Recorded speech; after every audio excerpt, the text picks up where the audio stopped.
Hello all you YouTubers out there. Today I will show you the steps I went through to create this beautiful watercolour painting of an Australian superb fairy wren. Firstly, let's just quickly go through the steps I went through to complete this painting. Firstly, I lightly sketched in the barbed wire and the wren. I then used masking fluid to mask off the areas where I wanted to preserve the whites of the paper. I then applied a background wash, and while still wet I carried out some background effects using rock salt and alcohol, etc.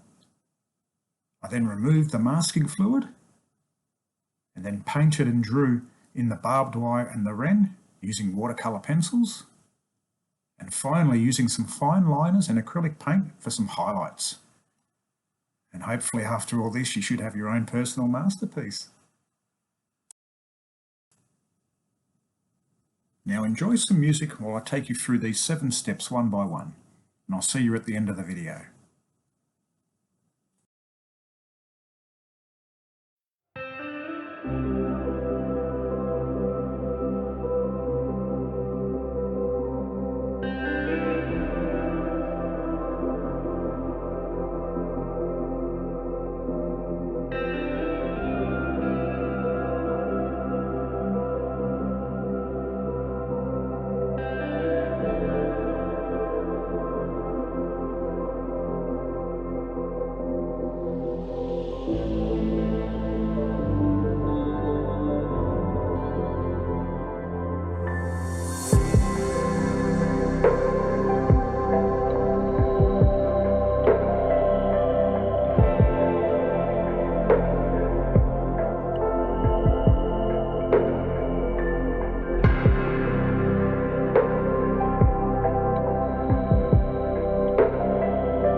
And here is the finished result. I'm really happy with this painting, and what I think I love most is the soft atmospheric and impressionistic feel it has. Be sure to subscribe and press the notification button so you can be notified and watch my future watercolour painting tutorials. Have a great day all, and I'll see you next time.